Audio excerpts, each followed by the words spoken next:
Thank you, Pat. Good evening, everyone. I'm Tony Wagner of the Change Leadership Group at the Harvard University Graduate School of Education. And I have the great pleasure of moderating what I hope will be a truly engaging conversation this evening. The topic of our conversation, as most of you know, is a piece of federal legislation known as the No Child Left Behind Act. It's important to observe that this was a bipartisan legislative effort supported by prominent leaders of both parties, and our distinguished group of panelists are going to help us understand why they have titled the recent collection of their essays published by Beacon Press and available afterwards, Many Children Left Behind. Briefly speaking, our panelists together represent something more than 100 years of experience in education. I'm tempted to say 1,000 years because they are so wise, but I'll leave that to you to come to discover for yourselves this evening. They are all founding members of the Forum for Education and Democracy, a nonprofit organization devoted to the improvement of public education. They are all, as am I, recovering teachers to varying degrees. We have changed slightly the order of the evening. We are first going to invite Monty Neill to just give us some common background, a concise description of what is this law that has become so controversial, but which in many respects is still not really well known or understood by most of us. So I'm going to briefly introduce Monty. Monty is the executive director of the National Center for Fair and Open Testing, Fair Test, the only national organization focused exclusively on assessment reform. Among his publications is Testing Our Children, a report card on state assessment systems, which is really the first comprehensive evaluation of all state testing programs. And then, of course, after Monty speaks, we will have Ted, Debbie, and Monty each give us a brief opening statements. So first, before we go any further, will you join me in welcoming Ted Sizer,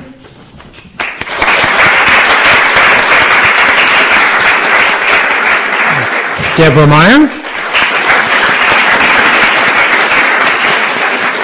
and Monty Neill.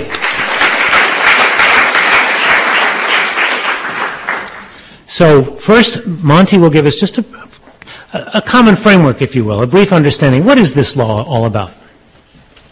Thank you very much. I'm very glad to be here, glad to see all of you. When we were having dinner just before this, we realized that we couldn't really assume that everybody actually knew what was in this 1,100-page law. There may not be anybody alive who actually does, but some of us have immersed ourselves in it and can try to explain some of the key pieces of it. So they asked, I got dragooned into that one. It is the Elementary and Secondary Education Act, which is started in the mid-1960s as part of the Great Society programs. It gets reauthorized every 5 or 7 years. And the current version is called the No Child Left Behind Act. It will be reauthorized again in 2007. The name was taken from a slogan of the Children's Defense Fund, Leave No Child Behind, and put into a passive tense and as if it had already been accomplished by the passing of the law. Being 1,100 pages, I'm not going to cover a whole lot of it. None of us are tonight. There's sections in it on reading, on highly qualified teachers, on bilingual education, and many other things, far beyond what we're going to focus on tonight, or what I'm going to focus on right now, which is the core parts of what's called the Title I program, which the idea of which is to improve education, particularly for poor kids. This section of the law is now organized around a linkage between standardized tests, progress requirements, and a set of sanctions that come into play if the progress requirements are not met. Under testing, all students, and this is a snapshot and I'm going to leave out subtleties, all students in grades 3 through 8 and once in high school will be tested in reading and math. The tests are selected by the state. All the states except Nebraska are using one standardized test in each subject. In Massachusetts, it's the MCAS test. Most of those state tests are all or predominantly multiple choice. Some have some open-ended questions on them. Some are norm reference tests designed to compare kids with each other. Some are ostensibly criterion referenced, which meant they're supposed to measure achievement of a criterion like the driver's license test does. The progress requirements, the law says that by the year 2014, all but a small percentage of special needs or limited English proficient students will reach the proficient level on the state assessments. The state exams are again selected by each state, and the definition of proficiency is set by each state, so that the percentage of students already proficient ranges across the states from a low of around 20% to a high of around 80%, and varies greatly by subject and by grade in all the states now testing, which is to say all the states. To get to this point by 2014, then states have to calculate what's called adequate yearly progress, which is to say the trajectory they will take in incremental steps, which could be 1 year, 3 years, fast at the beginning, slow at the beginning, fast at the end, slow at the end, a lot of variety. But the upshot is that over the course of what is now a decade, all these students are going to be proficient. So the rates of increase in the percentage of students that have to be proficient range from 1 or 2% per year in some states to 5, 6, and even 7% per year in other states. The sanctions. If a school or a district does not make adequate yearly progress for 2 years, they are declared in need of improvement. I'm going to give you the school version of this, but essentially the same things apply to districts. At that point, after 2 years, students in a school that receives Title I money, all students have to be tested. All student scores have to be reported. Oh, I forgot, critical point. Reported by subgroups, not just students as a whole, so that in a school, if you have a sufficient number of students who are low income, African American, Latino, Asian, other potentially immigrant group, limited English proficient, or special needs, you have to be reported out separately. And you have to test 95% of the kids in the school and 95% of the kids in every one of the subgroups, or you automatically don't make adequate yearly progress. If, therefore, under any one of these groups does not make adequate yearly progress 2 years running, or in fact it can be 2 separate groups, limited English proficiency 1 year, low-income kids the next year, in a school, does not make adequate yearly progress, after 2 years that school has to set a situation where the kids can transfer to another school in the district that is making adequate yearly progress. Schools that have special entrance requirements like exam schools are exempt. After 3 years of not making adequate yearly progress, schools have to provide tutoring, supplemental services in the language of the law. Mostly that means tutoring. Much of that is privatized. A school that has made adequate yearly progress can provide the tutoring. If it has not made adequate yearly progress, or if the district has not made adequately yearly progress, they cannot provide the tutoring. There are no qualifications requirements in the law for tutors, other than they have to be approved by the state. Improvement plans. Once you've gone 3 years not making adequate yearly progress, school has to have an improvement plan that it is then supposed to carry out onto how it is going to ensure that it catches up with and then makes adequate yearly progress. A few more years down the road, you run into the end state sanctions, all having to do with school governments or district governance, because the same thing essentially applies to districts. That is, a school staff, one of the following, there were 5 options given in the law for schools. Reconstitute the staff, which means fire the principal and the key educators in the school, which presumably means whoever's teaching reading and math. Become a public charter school, be run directly by the state, or have the management of the school privatized, that is something like the Edison Corporation run the school, or 5, the weasel space, something else like that will also be effective. And I will close by pointing out that even very conservative groups that have looked at these options have concluded that none of them have a substantive record of success that means that you could with any confidence conclude that having gone through that, schools will then start to make adequate yearly progress. And I'll save any more editorial comments till later and move on to the next stop. Thank you, Monty Neill, for that brief overview of the law which we will be discussing for the rest of the evening. Our first presenter is Ted Sizer. Ted is currently a visiting professor at both Harvard University's Graduate School of Education and at Brandeis University. He is arguably one of the most influential educators in America today, having written a number of extremely important books, including his Horace trilogy. He is a founder of the Coalition of Essential Schools. He was also the headmaster of Phillips Andover Academy, a founding board member, and then a co-principal along with his wife, who's also here this evening, Nancy Sizer, of the Francis Parker Charter School. Ted? Thank you, Tony. It's well to remember that No Child Left Behind is the reauthorization of the great Elementary and Secondary Education Act of 1965.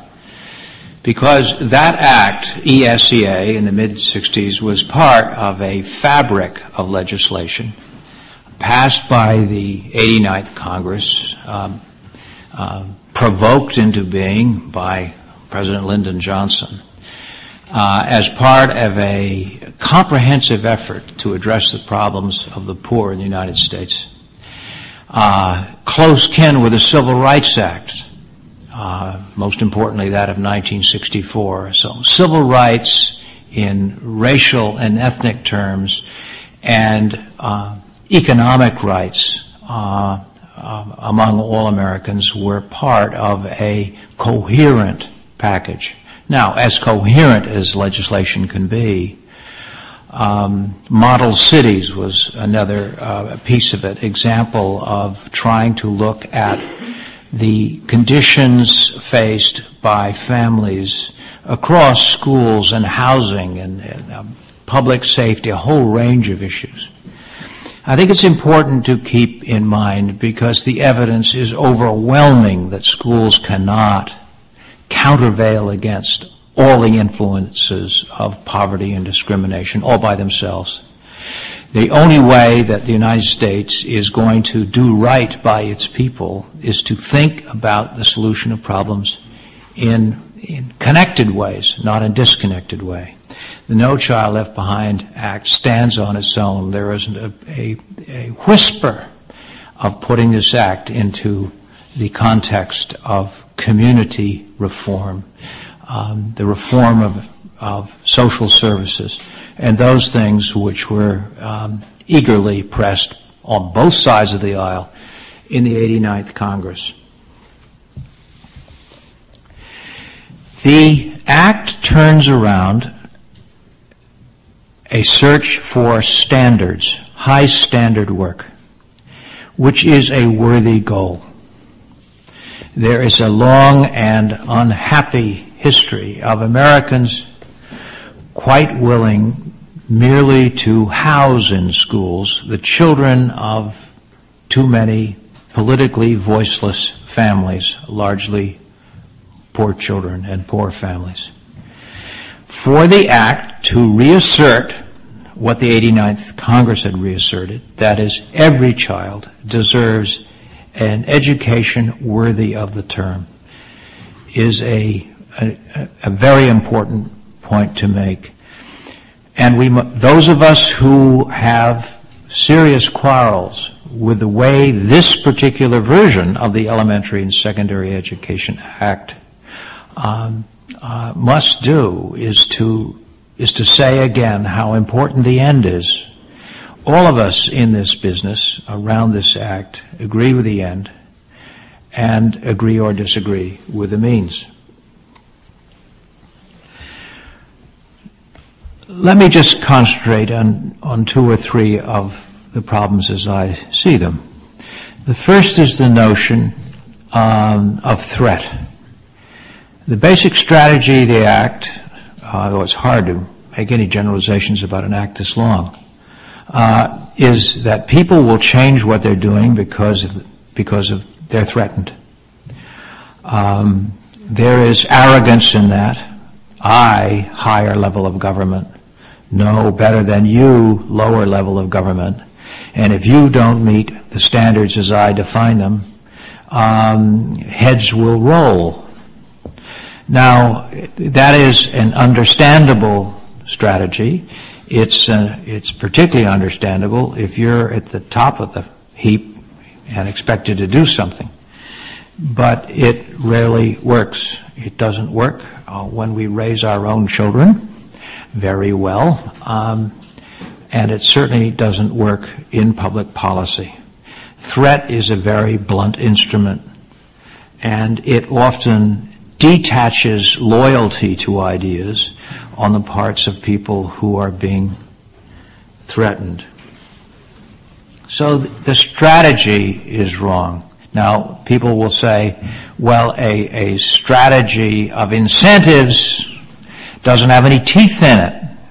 Well, that's a self-fulfilling prophecy. You can have incentives, whether we're raising our children or talking about American public education. We can have incentives which carry with them expectations, clear expectations, that the incentives will disappear if the end agreed upon is not met. Third is the irony of a piece of legislation and the administrative apparatus following from it, which is aimed at high intellectual and academic standards, is in fact driven by tests which simply do not meet a high standard of either plausibility or authenticity. There isn't a shred of evidence that one can tell enough about any one of us of any age on the basis of a single timed paper and pencil, largely multiple choice test. That it can such tests can tell us something, and they're useful, but the tests required and represented in this Commonwealth by MCAS are asked to carry far more freight than they can, in any scholarly sense, do. So what we have is a whole system, in the name of high standards, driven by a mechanism which is of demonstrably low standards. And again, it's not just that the tests are bad. It's the notion that anything as complicated as a young person's or an older person's grasp of serious intellectual stuff can be reduced to a score, can be reduced to one performance. That notion is simply untenable. And finally, there is the assumption, to put it in its crudest form, that daddy knows best. The assumption that the locals, right down to us as parents, are incapable of making or unwilling to make the decisions required by our children, the decisions about where they go to school, the decisions about how one might assess whether they had met reasonable standards. The notion arises from the fact that since at least 1965, many states and many local communities, whether in the education area or the civil rights area or the equality of economic opportunity area, have fallen dismally short. They have, we have. Because they have and we have does not mean that we should now turn over authority to the federal government. The centralized control represented in the No Child Left Behind Act would have given, would give, if they were still, most of them still alive, members of the 89th Congress heart attacks, particularly its Republicans, who fought hard in a Democrat-controlled Congress to retain the some rights for localities and families. Right now we have almost within the space of a few years created a federal system of public schools. I find that both untenable realistically in a diverse nation and also a frontal attack on American democracy.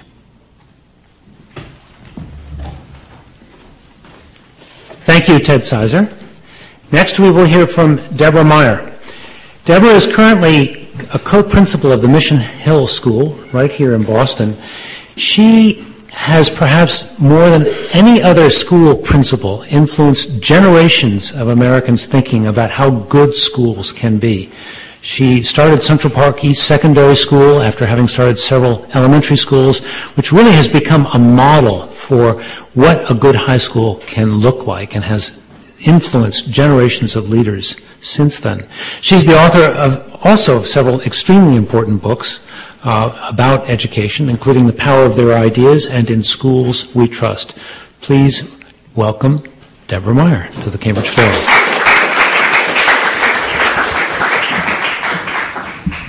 I think we're all of us up here, and probably many of you down there, wrestling with the question of accountability/responsibility and the relationship between ends and means. And they are at the heart of the democratic project, is that struggle between ends and means and between what it means to be accountable to others.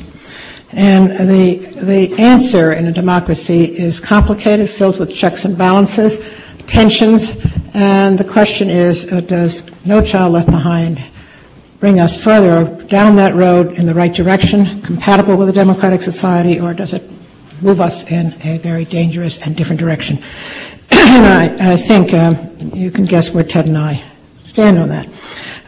The devil is always in the details, of course, and we are in an administration who has an extraordinarily good knack for calling bills good names, having good names. They are really marvelous at it. You know, if you want to chop down the forest, you call it the Forest Saving Act. And so it's awkward often in this administration to figure out what they're up to. But standards, the idea of standards, is a term that, in fact, I had not used as a principal and a kindergarten teacher, nor thought of directly in those terms as a parent until I read Ted's book, Horace's Compromise, and he converted me to that term. And we, the coalition, thought we were we were a movement based on standards-based reform. We thought it was standards that drives good school reform. So it's, like a lot of other things, it's awkward now to see what standard-based reform has come to mean, which is test-based reform. Because, in fact, Ted's argument in that marvelous book was that it is test-based reform and seat time reform, make them sit in their seats more hours and more courses. That is what's dumbing down the American schooling, and that is not challenging kids, and above all, the kids from the least advantaged and least powerful communities. So reread that book because it's a reminder of what we thought we meant by school reform and how far we've drifted from that, so that today I hesitate to call myself a school reformer because I think we have so badly debased the idea of reform. And there's lots of things, I could count the ways in which this reform effort is either a poor idea or a great idea for a wrong end. Ted referred briefly to the garbage in, garbage out. You cannot get better data than what you're trying to collect. So if the test score data is, he's much kinder about what we're getting in that data than I am. I don't care how many complicated ways, and they send me sheets and sheets and reams of paper showing all the different ways that I can look at that data for my students. And as far as I'm concerned, if I'm responsible to those kids, I have so much more direct ways. I have those kids that I can find out the data that rather than looking at all these complicated sheets and then sitting down with a kid and said, what did you think the third answer on the fourth page meant? And discover what I have learned for many years, that kids' wrong answers are often an indication of their intelligence and their right answers are often an indication of their stereotypical foolishness. It's also true that even if they were marvelous tests, reading and math, important as they are, do not constitute my definition of a well-educated person. And you can know your math well and your reading well and be a great citizen of a totalitarian regime, or you can be a great citizen of a democratic regime. Learning to use your mind well, in Ted's terminology in that book that I'm recommending we all reread, requires a community first settling the question of what do they mean by using your mind well. And I don't think any of us ever thought it meant test prep coaching, which is what we end up getting with this reform. And finally, there's, like any system based on the collection of so-called neutral objective data, there are enormous dangers of abuse, even if the data was terrific. We're very used to it in the corporate field, although I find it amusing that the corporate field, which has learned to misuse data so well, is the ones that now in the leading role in education reform, precisely in the area that they have messed up so much themselves. The reason you have to be suspicious of corporate data is that obviously it's put together to make you look good, and at some cost to the rest of us. And there are very few principals out here or anybody else here who doesn't know that there are many ways of collecting data many ways of polling people depending on what you want to find out. Enron is an example of real dishonesty, straight-out dishonesty, and so sometimes we have schools that engage in straight-out dishonesty. The head of our Department of Education, Ron Page, was a good example of someone, and some of you may know that the data we got on the Texas Miracle and on his role in Houston, it was based on literally dishonest information, collected dishonestly and reported dishonestly. And they're all looking into it, but it has not rubbed off yet on Ron Page. Now, there's also well-intended abuses that come out of testing. And I say well-intended because it's no one, when the stakes are high enough, that doesn't shift their focus a little. In fact, that's partly the purpose of the law, to get you to shift your focus. So I travel a lot around the country, and I see the impact in my own school of the thousands of things that I get about how I should reform my school so I improve my test scores. They almost all come down to you should teach nothing in the elementary school through 8th grade but reading and math. There are schools all over the country now that have 2.5 hours of reading, 2.5 hours of math, that's 5. Then they have another period which, for the kids who didn't do well in the last quickie assessment to see how they're doing towards meeting the goal, there's supposed to be interventions then so that they will do better. And the other kids who met the goal can have either science, that's when they crowd in art, music, science, and social studies. So that the impact on what's going on in our schools and the reading and math programs that are guaranteed or your money back largely are programs that are designed to rehearse the format of a test. Now, is that a good idea? David Driscoll just argued that schools that do that shouldn't, that's the Commissioner of Education in Massachusetts, right? He argues that when you say this, but they shouldn't be doing that because they should have faith that if they just teach good, the kids will do better in the tests. And that's possible. I'm in fact counting that's what I'm counting on. But I think the evidence is that just as it is in the corporate world, that if you tell everybody this piece of information is the only one we're going to count, that's where all the attention is going to go. And finally, as Monty suggested, the notion of AYP is an absurd one. I try to translate it into being just a parent. I had my first kid. Now my second kid comes along.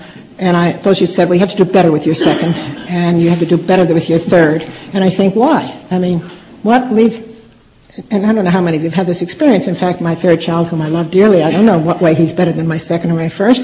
But if I was required to do it, I would make sure my first had really low standards, and so that I could, have annual yearly improvement.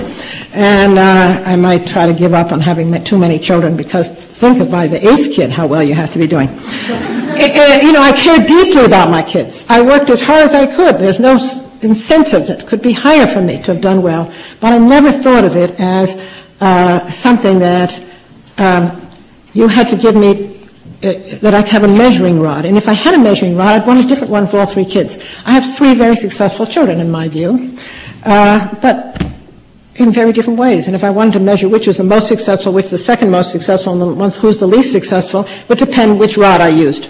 Do I say which has the best marriage? That's not a bad one, you know. Who has the most highest paying job? Who has the securest job? Who is most fun to be with? Who's nicest to their mother? I tend to use the last one, but there are other criteria. We get these odd things that several states in the United States that all testing mechanisms outperform any other country. The state outperforms any other country in international standards who don't perform well on NCLB measures. This is not a freak. It's got partly to do with the nature of the statistics. One, they have higher standards. They set themselves higher standards because they already were at a certain level, and when they wanted to improve. But it's partly also because of the question of how many subgroups you're counting and many other things. I think this is a lot of hypocrisy. If we were serious about wanting schools to close the achievement gap, we would think about the income gap, the health gap, the housing gap. Some of those, by the way, are easier. I think it would be easier to close the health gap in this country than it is to imagine closing the education gap. I could see giving incentives to states that they're going to get rewards if the highest and lowest income in the state get closer together. There's ways you could do that, tax policy and so forth, to close the income gap. But you and I know that this is the moment in history that since I was born, there has never been more inequities in those fields I just mentioned than there is today in America, and it's growing. And if we're unlucky next Tuesday, we haven't begun to see the inequities that we're likely to face in our lifetimes. And finally, I just want to say a word for democracy, which is really what I was going to say. Nothing but that, wasn't that? Was what I said. Against democracy. So let me just say that the definition I have of democracy is self-governance and judgment, that we are training kids. And I don't think there's any danger that if we train them well for this, they will not be good employees.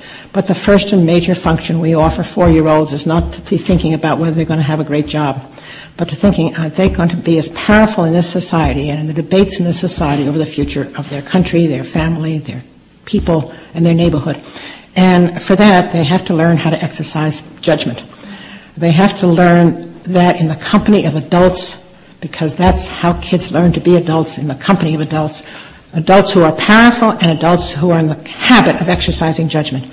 And when we place our children in schools that are not allowed to exercise judgment, and in which all the judgments are made far from the kids, we are teaching kids habits of helplessness and ignorance. Thank you.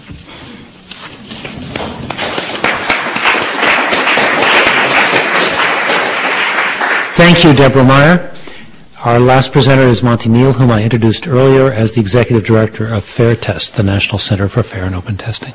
Monty Neill. Thank you. Taking off from where Deb just ended, I think, if I may be so bold as to speak for Ted and Deb as well as myself, that we got involved in school reform activities precisely because too few schools were doing what Deb just suggested. I don't think the schools I went to, and mostly public, one private, when I was growing up, did a particularly good job of showing me powerful adults who also cared about their community. Some of them were. But there were bad people. That's not my argument at all.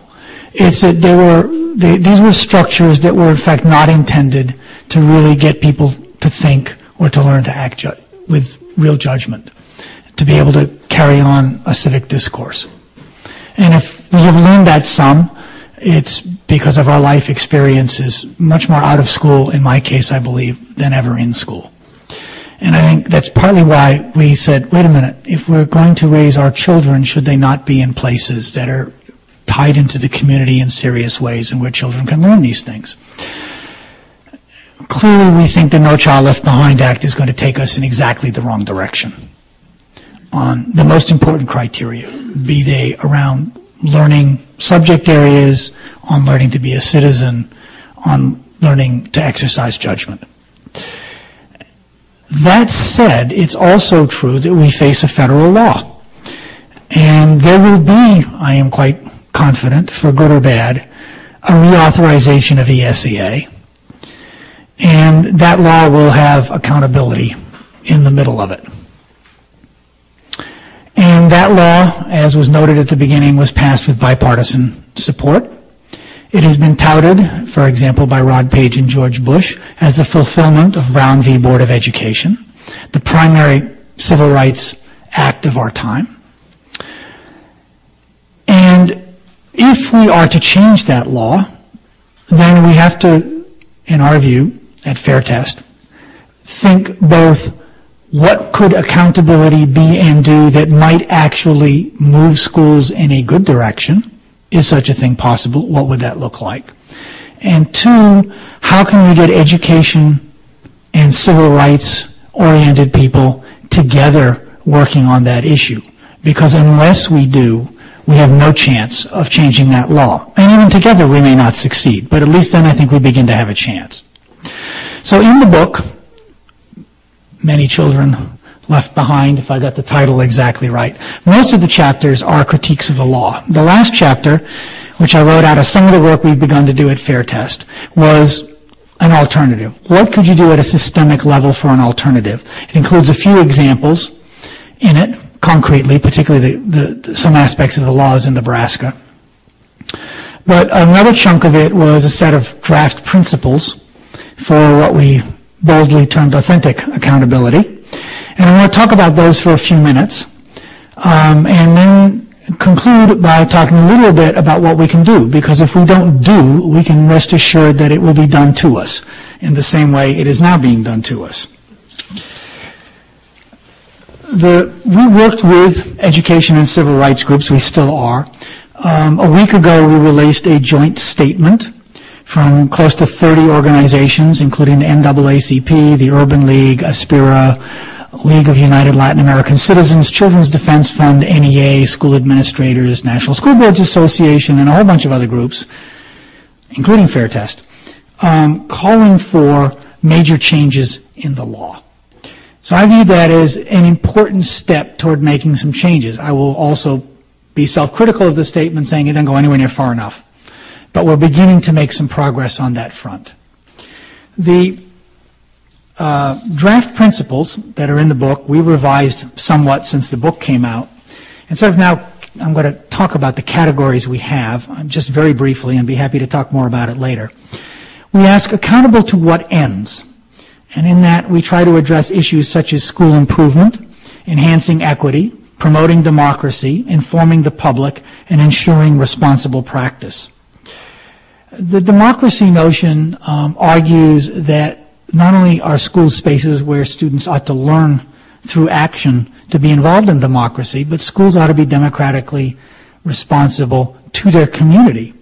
And so that we see accountability as having to be primarily and first of all local, a relationship between the school and the community it serves. And improvement has to focus on, as we said earlier, far more than just two subjects. Improvement has to be about all the aspects of schooling when they're not good enough. And that's certainly true of many different aspects of many schools, along with all kinds of other parts of our social lives. So this is not seen as some quick fix with an end goal 5 years down the road that we're all going to get to, but a process we engage in. Accountable for what? Which is a topic that addresses such issues as establishing school priorities, ensuring adequate resources, which of course poses the question of how do we hold government accountable for doing what it ought to do. And we don't have an answer, by the way, on how to do that, so if anyone has any ideas, please speak up.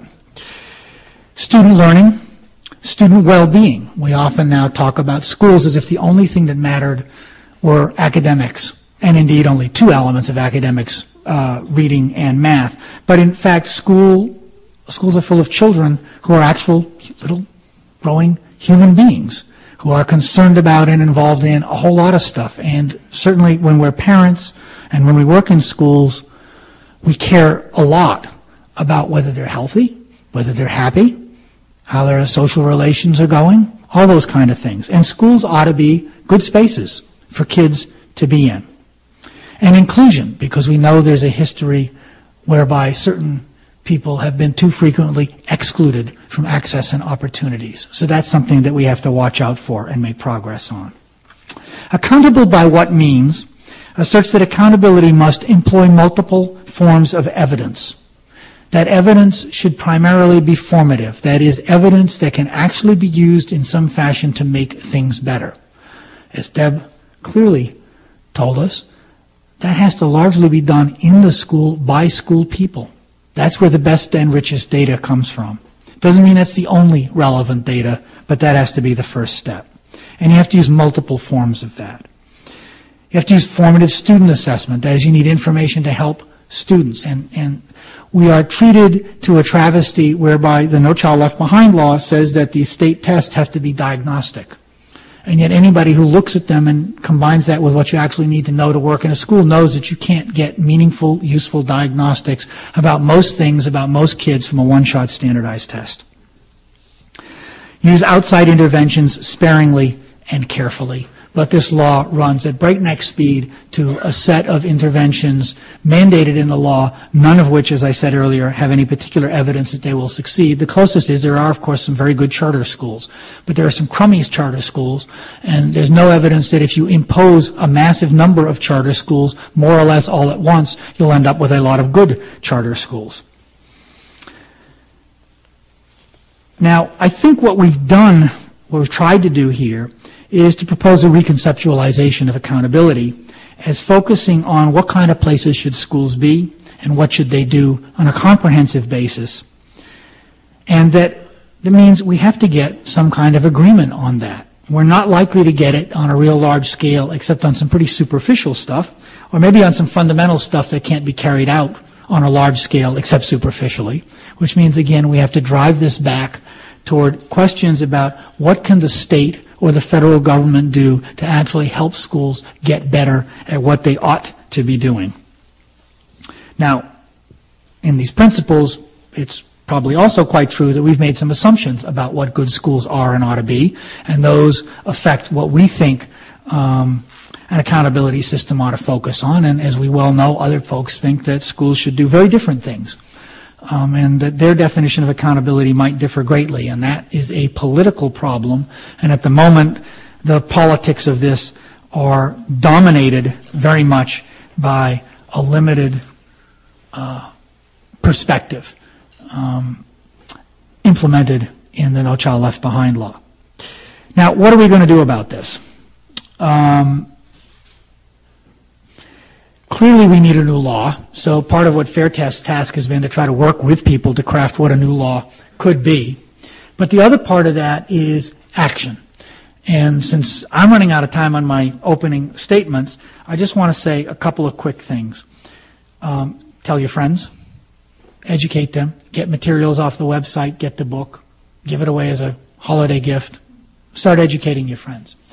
Most of the people raised your hands as being teachers, administrators, involved in the university, former teachers, something. You might be part of a union. You might know who your local school board members are. Get involved locally. Hold a forum. There was a great forum held in Brookline a few months ago. Be happy, call Fair Test. We'll give you some tips on how you set one up. Get your school committee to do it. Get people involved in talking about this, because it's going to land on all our schools like a ton of bricks if it hasn't hit already. Lastly, this law was written in D.C. by congresspeople. Ted Kennedy, he represents Massachusetts in the U.S. Senate and is the ranking Democrat on the Education Committee. The only House person from Massachusetts is Marty Meehan.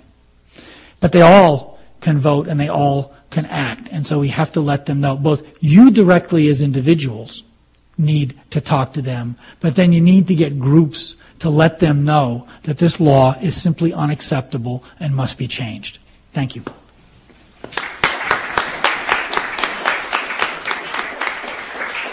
Just a reminder for our listening audience, you're joining us at the Cambridge Forum, and you've just heard the presentations of Ted Sizer, Deborah Meyer, and Monty Neill, who are discussing their recent collection of essays, Many Children Left Behind.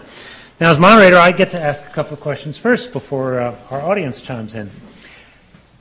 As we look at the conversation around this legislation, while the President has been very strongly identified as a proponent of the No Child Left Behind Act, what is fascinating to me is that there are many so-called liberals and civil rights activists who have also been very strong supporters of this legislation. And we know that part of their concern is the persistent so-called achievement gap. If you are white or Caucasian or Asian in this society, your chances are 8 out of 10 that you're going to graduate from high school.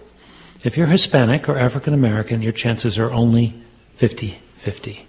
And if you do graduate, your chances of going to college drop substantially from there. That is, in its briefest sense, the achievement gap. So my question to all three of you, and take it one at a time if you will, why does this achievement gap persist? And what do you think it's going to take to solve it, if not No Child Left Behind Act? Gee, that's a huge tall order you've given me. If all schools were like mine, that's one answer. But then all parents wouldn't want to send their kids to my school, even if I could guarantee them that they're going to be much more likely to graduate because they don't like the way we do some of our things. So I can't solve it by making them all be like mine. And in fact, I can't solve anything by making it. I can increase the odds of decreasing the achievement gap by doing two things at once. One, decreasing the conditions that we know factually are associated with low achievement. This is not a new idea. It's been worldwide, and there's not anyone who's ever denied it, that your social status has a large impact on its own on achievement. That getting good dental care and mental, they all have a statistical impact. So I would say let's try to improve all the conditions that impact upon our equity. That's one, because we know that's partly what's causing the achievement gap.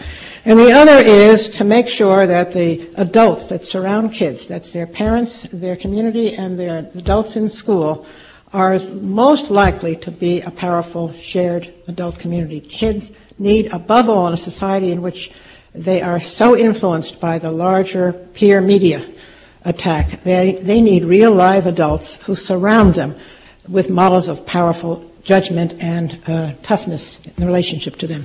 And that can't be imposed except by people who own that community.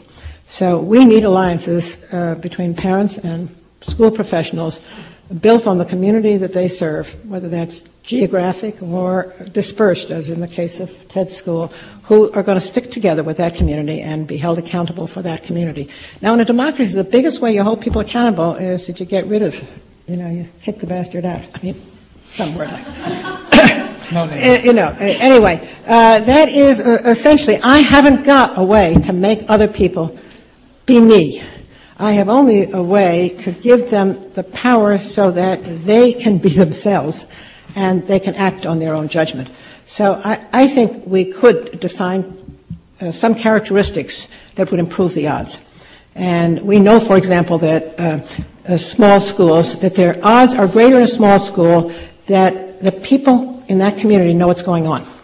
That one of their forms of accountability, every time you're totally dependent upon distant data, you're more likely to be fooled.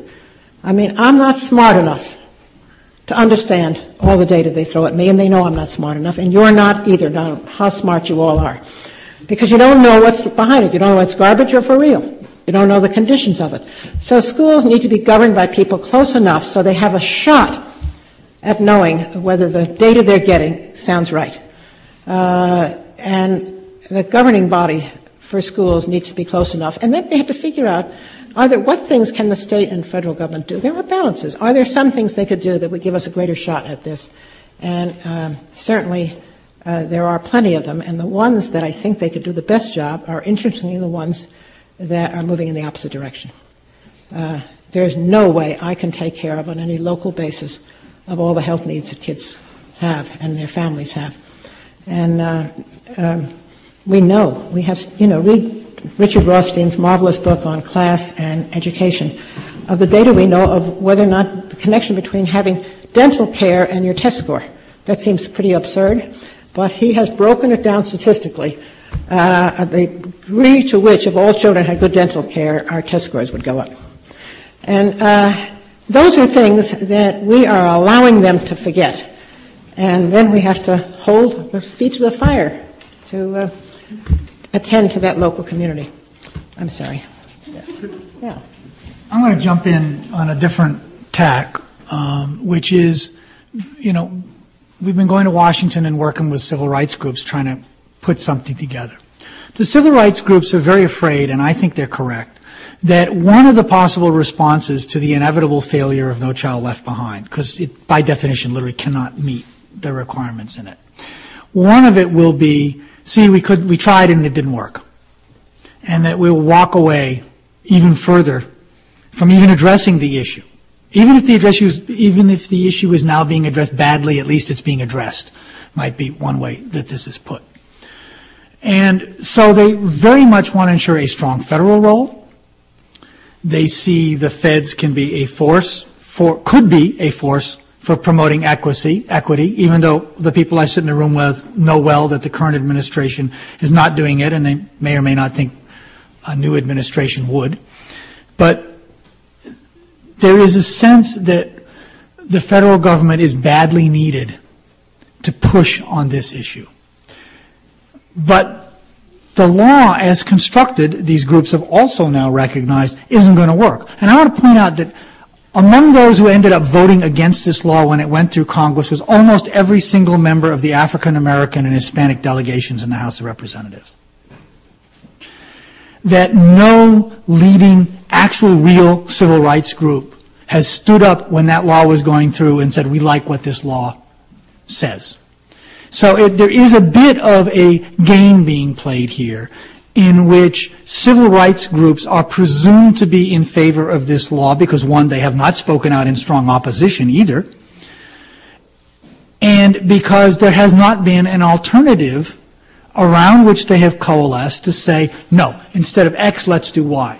Now, that said, the things like healthcare and housing are things that the civil rights groups have long been in the forefront of fighting for.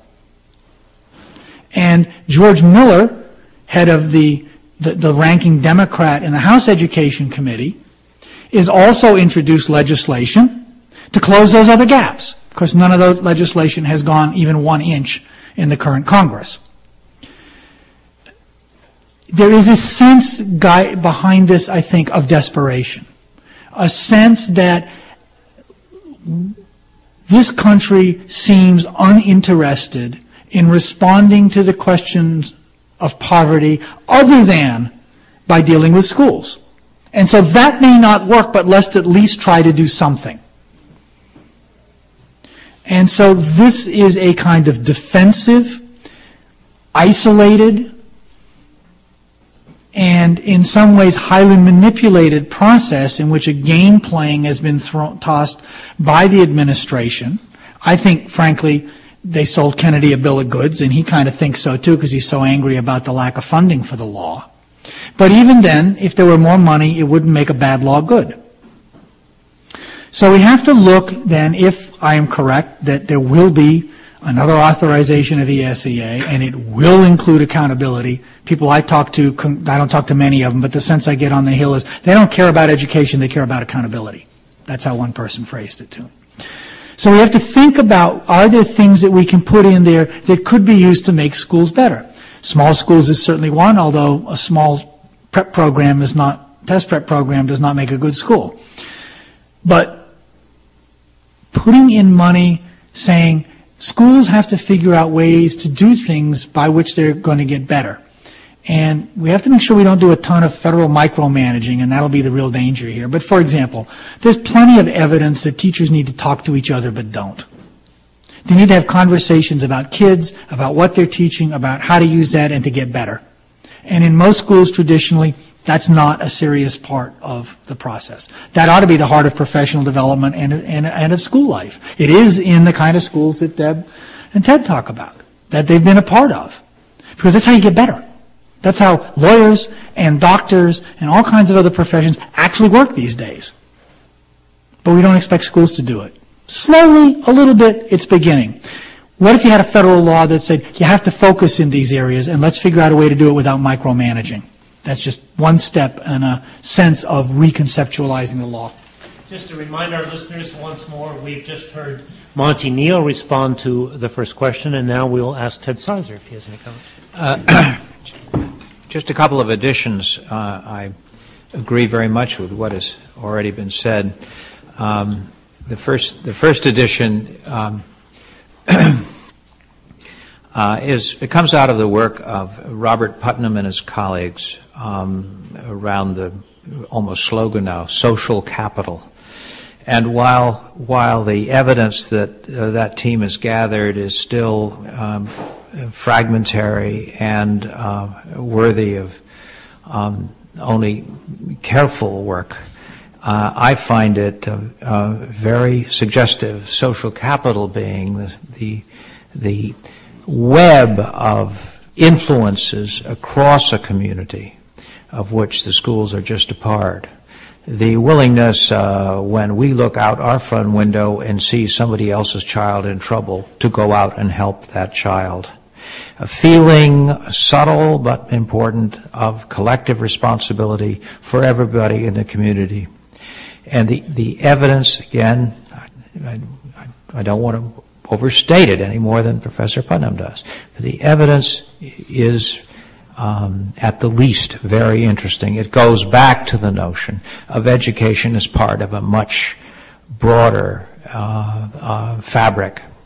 The second is to attend to work of several scholars, Todd Gitlin among them, who have examined the explosion of media into the lives of all of us, but particularly, as far as my interests are concerned, into the lives of young adolescents and adolescents.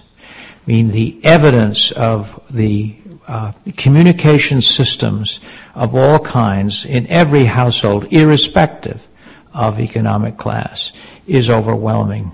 And all of us now in schools, you see the kids coming along with their ears covered up by something with that wire sticking out, and they're kind of shucking and jiving down the street, and they're in their own world. And you realize when they get home, they turn on the TV set and it stays on, whether or not they're watching it. Most houses, the evidence is, have at least 2 televisions, and they're on most of the time. So there is a flood. Gitlin calls it a torrent of images and sounds into the lives of kids, largely driven by commercial interests, because that's the way the system works, not knocking commercial interests. But it is a kind of education that is far more ubiquitous in the lives of particularly adolescents than is school itself. So if we're interested in education and not just the results of formal schooling, we have to rethink what these extraordinary new technologies might do for us in a positive sense, and thereby helping our own children. Thanks, Ted Sizer. Once again, you are listening to the Cambridge Forum and to Ted Sizer, Deborah Meyer, and Monty Neill discussing their important new collection of essays, Many Children Left Behind. Now it's time to turn to the audience and hear some of your questions and concerns. I invite you to come to the microphone at the front of the room so our listeners can hear your questions. If you would care to briefly introduce yourselves, that's fine, but I will ask you to keep your questions very brief and try to resist the temptation to give a speech. Sir. Thank you. My name is Carl Oliver. I'm a student at the Harvard Graduate School of Education. I heard that in some states they've decided to sort of just not get involved with No Child Left Behind. They're not going to take the federal money and they're not going to comply with the regulations of the ESEA. Is that true? And if so, is the government responding to these schools, these states? As of now, no state has rejected the federal Title I money. A few districts, mostly small town districts, have rejected federal Title I money. Some states have talked about it. There's been a series of resolutions passed in many state legislators saying things like, we won't spend any money on the law beyond what the law itself gives us. That is, the law says in it you can't force the states to spend money enacting this law beyond the money provided, and it's very clear that to carry this law through is going to take a whole lot more money than is in it. But nobody's actually done anything about it yet. There's been some hints at it, and the administration went to states where this thing was on the agenda and cajoled and browbeat or whatever else they did to get people to back off from doing more than passing resolutions. It's certainly possible over the next few years, as the fallout from this legislation becomes more clear, that states will begin to more seriously consider whether they want to participate. But those almost certainly are going to be states that are relatively smaller and don't have lots of poor kids, because that's the states that don't get a whole lot of their money from this law. That would be my guess anyway. Thanks, Monty Neill. Our next question, please. Hi, my name is Ben Bruder. I work at the Met in Providence, Rhode Island. And yesterday we had the chance to spend time with Roland Barth, who described the work that Dennis is doing, that certainly you were doing, as important flies on the back of the large animal of public education, with much more holistic measures of assessment. So I'm curious what you feel, in the face of No Child Left Behind, is necessary, A, to make sure that those flies stay on the back of education, and B, to foster a climate where more flies can come on and keep making their presence known. Ted Sizer, do I see you moving slowly to the mic here? I'm delighted that the Met is here. For those who listening to this program might not know of the extraordinary big picture company enterprise based in Providence to launch with support of very generous national foundations, a large number of small, highly focused schools, largely serving kids from the most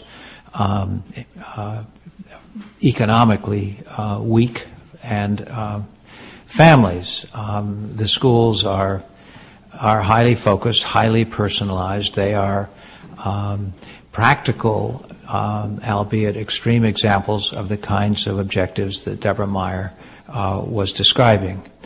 They break most of the traditional expectations and rules because that seems to make sense for them in the context of their students. I don't know of any Met school that has hit a brick wall.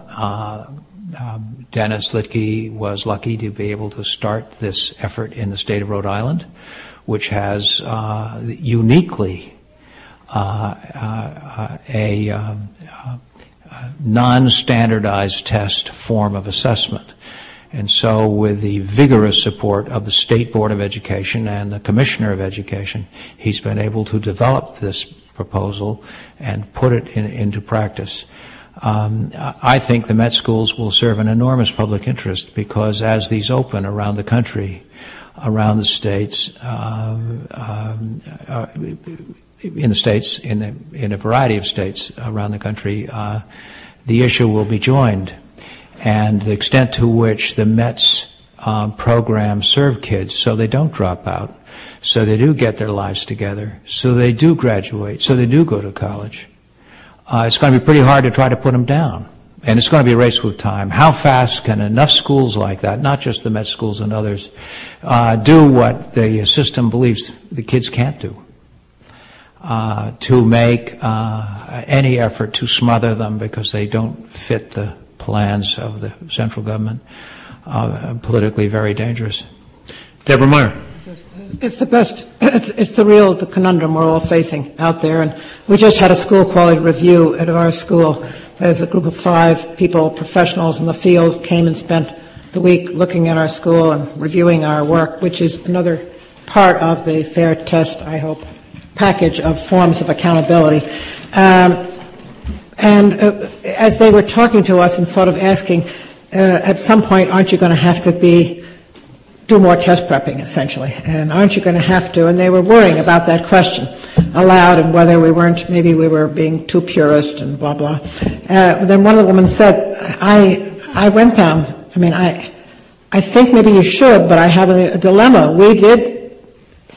we were a more progressive school, and then we decided to take tests more seriously because we're a charter school and we're totally dependent on test scores.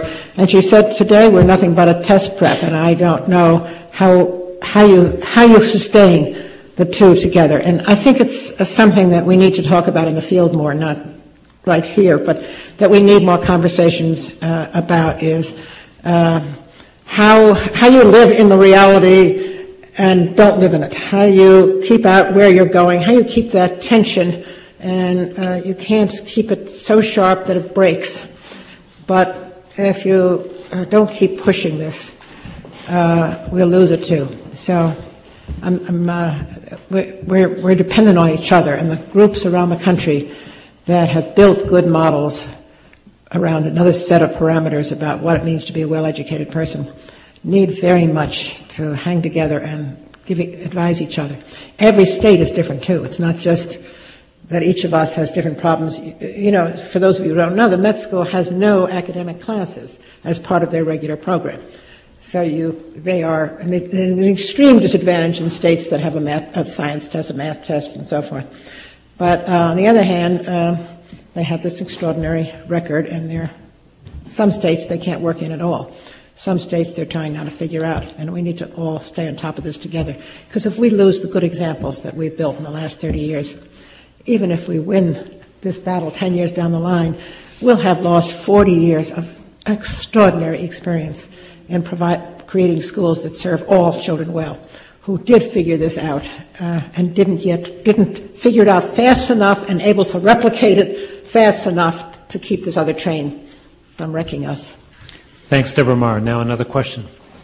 I'm Dr. Jackie Olds, a child psychiatrist, and I'd been hearing about Title II, which is, I guess, another part that's coming in for No Child Left Behind, which would try to change the achievement gaps between the schools in very poor neighborhoods and the schools in richer neighborhoods. And do you think that if Title II went through, or maybe it has already, I'm not sure, that could ameliorate some of the problems in No Child Left Behind? Monty Neill, can you help us with that? Well, if I remember right, Title II is the funding for professional development. It is part of the No Child Left Behind Act. There is it's an interesting story in that there's a pot of money there. It's not real large when you talk about spreading it all over the country. That pot of money for professional development, essentially there's a laundry list of things you can spend money on. And some good and some not so good, but the main point on it is essentially that anything you could imagine pretty much doing, you can find a way to put in there. So if you can get some of the money, you could do some good things with it, totally within the law. But it is very much not central to the law, and as long as the standardized tests and the adequate yearly progress and the sanctions remain the core of the law, what tends to happen is professional development is defined as getting the test scores up, which means how do you make teachers better test prep coaches? Deborah Meyer. I just want to ask, because I don't even know about this. We're directed to send a letter out to parents every year that's if we have a teacher who hasn't met all the certification requirements, we're required to send a letter. I've never done this, but we're required to send a letter saying to a parent saying your child is being taught by an unqualified teacher. Now, I've often wondered what exactly they thought that was going to do. And in fact, you're required to send a letter out if you don't meet these guidelines saying my school is your child attends an unqualified school or a failure school. And I picture us saying to kids on one hand, I want you to be respectful to the teacher in the class and work very hard and learn, but it so happens you have an unqualified teacher. That's going to really help that situation. And there's such massive contradictions between the messages we're sending people. That I think must be part of Title II. I'm not sure. Well, I know that Title II is trying to get more highly qualified teachers for some of the poor neighborhoods and give them bigger signing bonuses, and that they are transferring most of the authority, I guess, to the local educational authorities, not the state authorities. So it did seem like there might be some good things in there, even if there are some bad things. All right, thank you. Thank you. Another question from our audience, please. Hi, my name is Linda Borg. I'm the education reporter for the Providence Journal. In Rhode Island, our commissioner has been very much about standards, but not about exit exams. And he really believes that No Child Left Behind has forced districts to look at their disaggregate populations and really focus on how to bring those kids up to some of the higher standards. So he feels that No Child Left Behind has really driven some positive focus and change. What's your reaction to that? Ted Sizer. My reaction is measured. He is a public servant, and he should quite properly recognize the virtues in a piece of very important legislation. And I think Peter McWalters is very good at that, and very authoritative in that way. He's not playing games. At the same time, you have to look what the commissioner's doing, and the assessment systems, particularly the inspections, which have been pioneered in Rhode Island, are not so much contrary to, but rest on utterly different assumptions about how you establish the worth of a school than our standardized testing. He understands the need for school-level variety.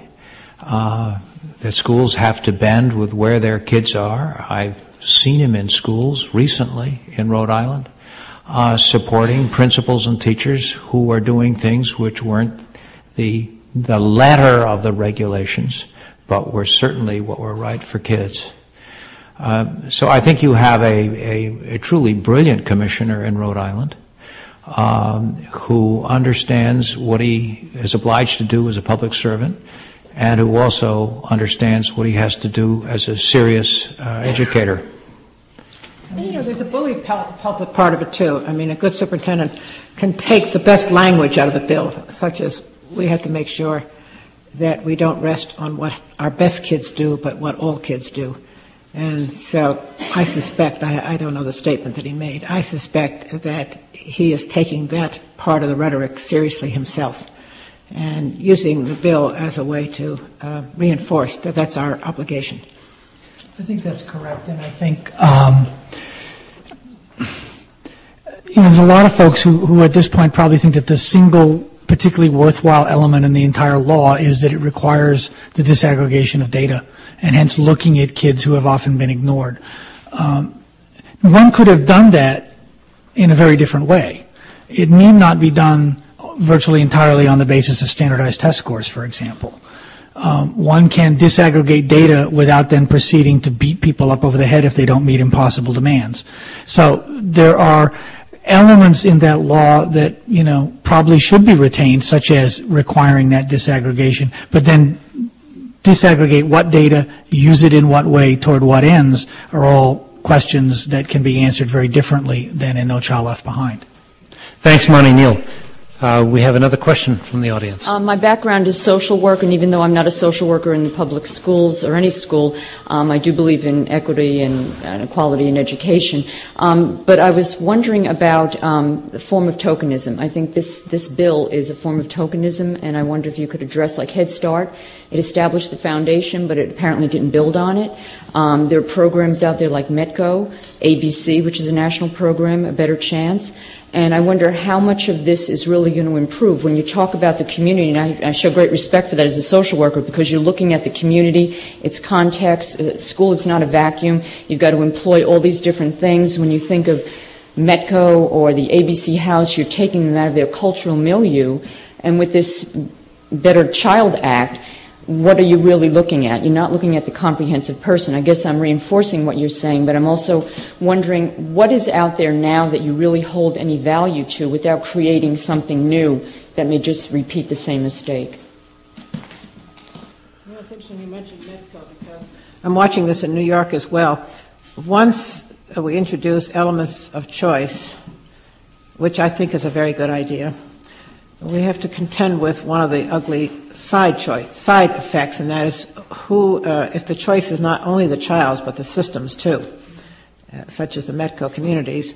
What does it do to say to a school, you will be likely punished if you take kids who will bring your scores down?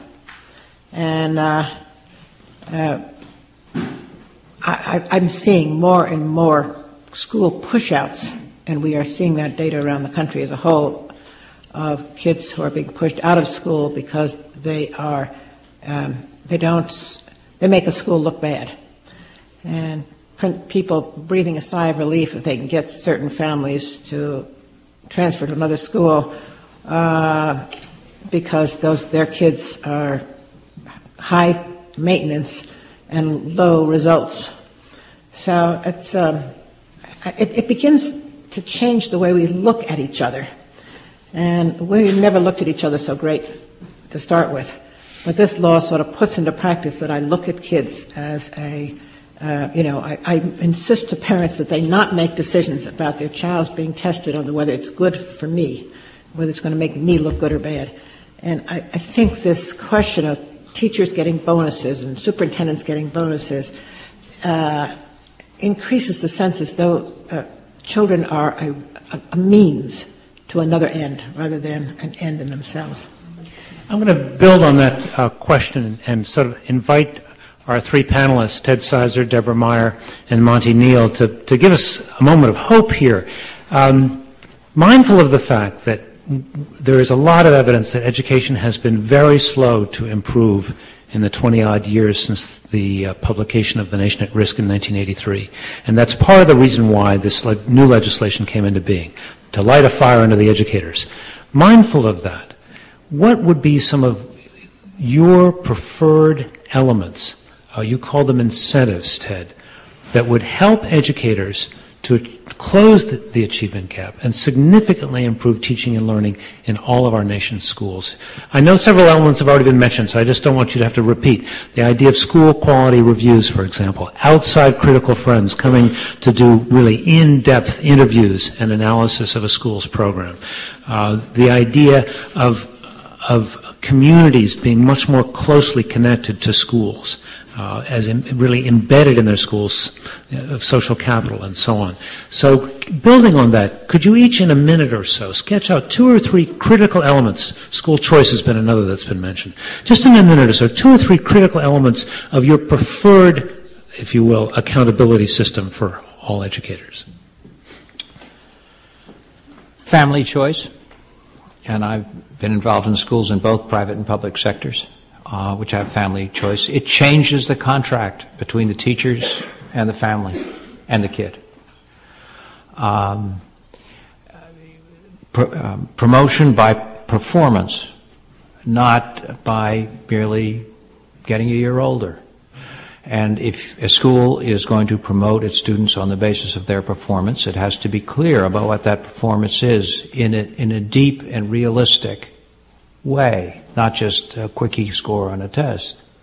If family, teachers, and youngster know that their collective job, particularly the youngster, is to meet certain kinds of standards which are clearly outlined and which are persuasive in his terms and which are accompanied by all sorts of examples, then you change the whole quality of the discussion. What gives me hope is that there are many, many more schools out there that have this opportunity than were there as recently as 15 years ago. Thanks, Ted Sizer.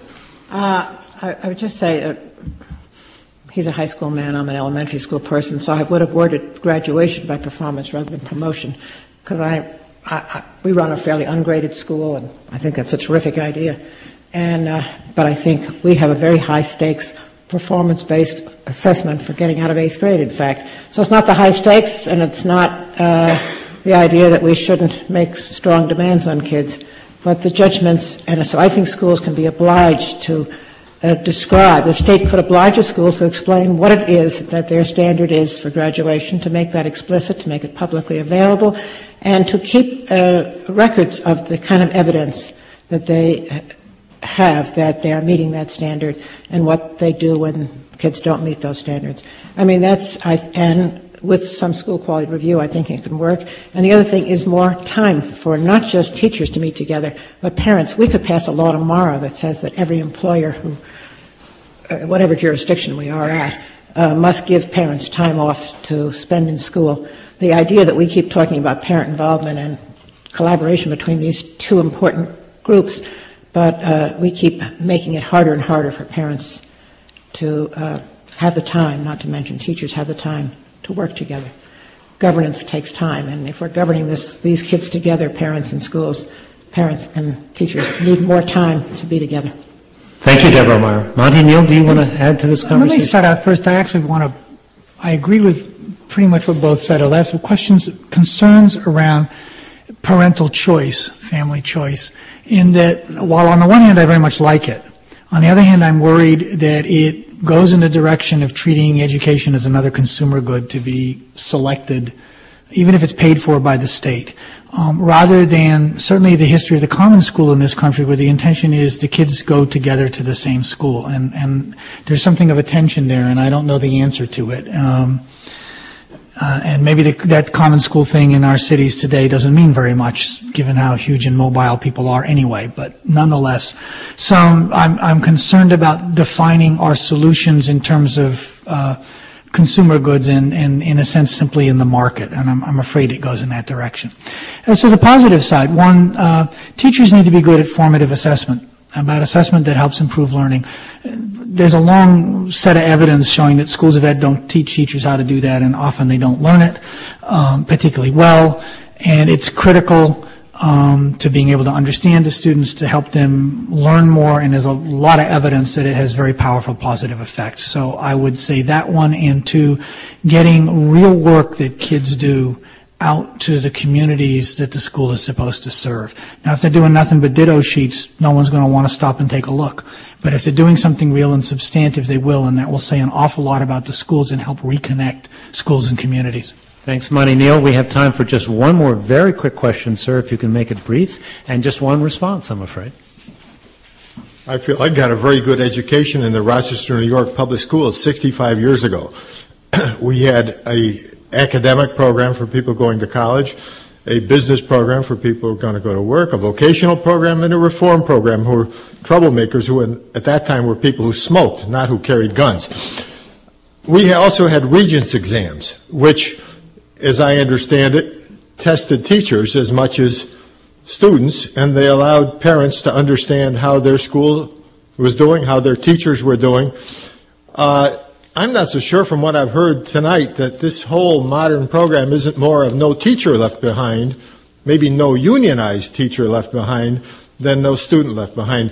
What was wrong with the system 65 years ago, and why, if it would be a good system, why don't we have it now? I'm going to invite Ted Sizer to comment on that. I'm not a New Yorker. Deborah Meyer is. I have a friend named Irving Howe who used to ask me the same question until I looked up the data on the school. He said everyone used to graduate. What? He told me the same story you told me, this man, and he told me that in his high school in the old days, in the Bronx, all the kids graduated, not all the kids, but most of the kids graduated and they didn't have any of these problems. So I looked up the record for James Monroe High School the year he graduated and found out that 25% of the kids graduated. Now, he said, I can't believe it, Debbie. Everybody I knew graduated. When I was born, and this wasn't ancient history, when I was born, the majority of American kids did not start high school, did not attend high school. I want to say that again and again. You can look it up. A majority of American kids, when I was born, didn't start high school. And it wasn't until the end of World War II that a majority of American kids completed high school. So the good old days, 65 years ago, about 1940, a majority of kids were nowhere near as many kids were graduating high school. A lot of them weren't going to high school, and very few of them were going on to college. And there is no evidence we have that they knew more. In 1942, a study was done of New York City's kids, graduates of New York City's kids attending New York City colleges, and with the appalling data about how little history they knew, how little this and how little that and how little the other thing. Most kids in New York State who graduated high school 10 years ago did not to mention 65 years ago, never took a Regents exam. It was No, 10 never years ago it was a disaster. Sir, I'm sorry. No, I'm saying when I was a Time for kid, the follow-up. Regents, neither my children nor me had to take Regents. They were a voluntary activity. Kids could get out of high school in New York State without taking the Regents. So you're basing it, I think, more on the myths of your own life, as I would do in my own life. I have to check these things out, and I have the greatest respect for Irving Howe. But he was wrong. All the kids he knew got a good education in 1935. I didn't say a good education. Sir, I said everybody who graduated. I think you've asked a wonderfully provocative question, which I encourage you to pursue in the hour following our conversation, when we'll also have some opportunities to purchase and have some books signed. Please join me in thanking Ted Sizer, Deborah Meyer, and Monty Neill for a wonderfully stimulating program this evening.